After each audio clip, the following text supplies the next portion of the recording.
Welcome back, Attack! Wondering about which MMO to get started on? Well, today we're going to be taking a look at the two newest Western releases, The Elder Scrolls Online, a game that just came out, and Wildstar, which will be opening its gates June 3rd. These titles, whilst being MMOs, are very different, but at the same time, still aiming for the same audience. Let's see how they compare to each other, and what makes each special and in certain areas better. With the start of any MMO experience, we are introduced to the world and the characters that inhabit it. At the beginning of any adventure, we must first create our own character. The Elder Scrolls Online creator is a bit hard to understand. Certain races look very familiar to others, and the numerous sliders themselves create a challenge, especially for those who have never used them.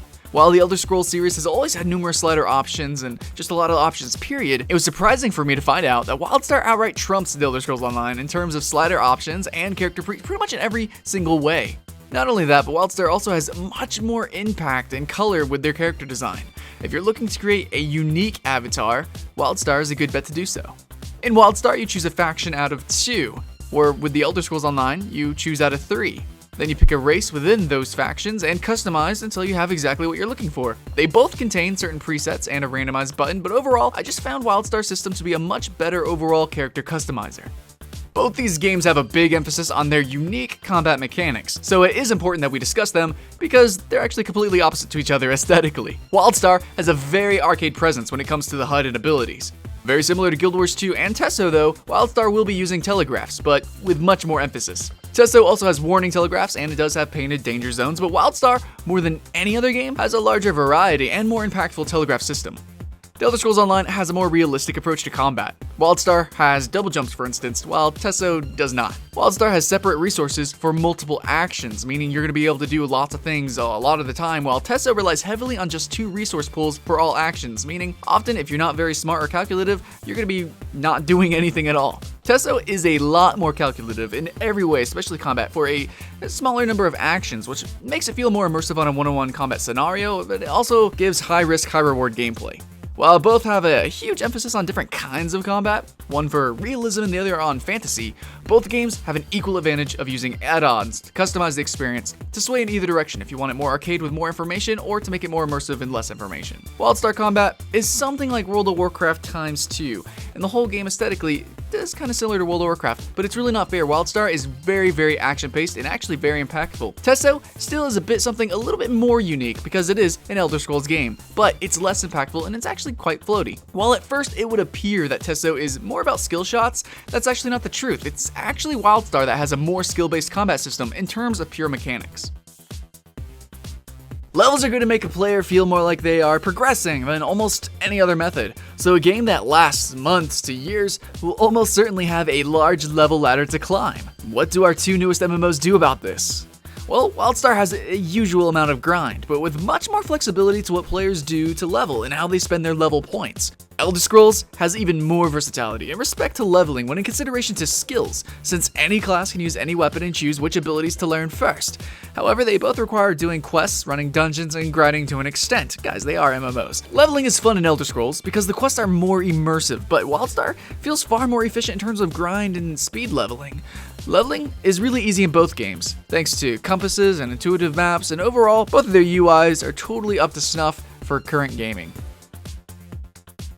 MMOs are notorious for questing, most of the same. Luckily, both these games have really interesting quests despite the different directions that they do work in.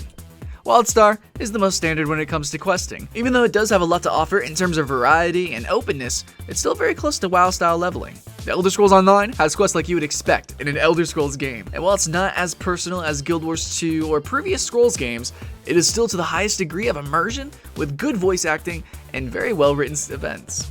With sword and sorceries, the Elder Scrolls Online and Wildstar both are going to be sporting an assortment of abilities to fight, and it's the customization of which that really determines your character's presence, from the open world to raids. Wildstar has a far larger assortment of skills and attributes to customize and use at any one time, but the Elder Scrolls Online has a larger pool, just a smaller toolbar to use them in. The Elder Scrolls Online, at any one time, the player can use 6 custom abilities, that's counting an elite, and then you can have an active item. Plus, you can dodge, run, block, or use a basic attack with a heavy attack modifier. So as you can see there's a lot that you can do. But in Wildstar, you have 10 abilities flat. That's not counting spells with multiple parts to them, and it's very likely that any one of them is probably going to be more visually stunning, epic than multiple Tesso skills. Also, in Wildstar, you can dodge, double jump, run, and you can do that more often with less cooldowns as a whole. Dungeons, the bread and butter of any MMO, and a core experience that just can't be missed. While these two games have very different aesthetics, it seems that they both agree on a similar pseudo-trinity system, with groups being comprised of some support roles, tank roles, and damage roles, but not as dedicated as older MMOs. Wildstar promises epic encounters, while Tesso also wants to add more content for hardcore players and alike epic awesome stuff. If you're looking for a challenge, I really don't think you could go wrong with either of these games. Every MMO has an economy, and being a multiplayer game, it plays a huge role in gameplay. ESO does not have a single auction house. Instead, players must join guilds, and through that, you use the guild trading post. It is popular to be in multiple guilds and having one of those guilds being dedicated to the trading post, also known as a trading guild. Wildstar, however, will be server specific. Unlike Guild Wars 2, Global, and ESO mega server systems, Wildstar will have a server-wide auction house. PvP. Optional in most cases, PvP has become a huge draw to MMOs, and luckily, these two games come out swinging with some awesome features for those of us who do like player versus player action. Elder Scrolls Online only has the world versus world versus world PvP, similar to Guild Wars 2 or Age of Camelot, and similarly, it is its own separate map with own quests and events, just like Guild Wars 2. Wildstar will have open world PvP. It will have arenas, it will have battlegrounds with a huge focus on competition. There will also be war plots, 40 versus 40 battles that are even available with custom battlegrounds where you can choose armaments, traps, and even raid bosses. So, if you're looking for more variety, Wildstar has that, but if you want that immersion, then look to ESO. Alright, now that we've seen most of the games, let's just say overall, the main concept here is that Wildstar is a little bit more arcade, okay, a lot of bit more arcade, but there's more to do in the long run, and Elder Scrolls Online is more immersive, with a bigger focus on the player intimacy. Elder Scrolls Online has a fun journey, but I think Wildstar will have a much more rewarding destination in terms of endgame with dungeons, the whole war plot thing, and then player housing, which you should definitely check out some of the trailers for that. It's pretty intense, and Elder Scrolls just cannot compete with that. Overall, I think both these games have a really awesome place in my collection, hopefully yours too, but if you had to choose one or the other, maybe this video will help. Thanks for watching, guys. I'm Skyline Shore with Attack Gaming. We'll see you guys later.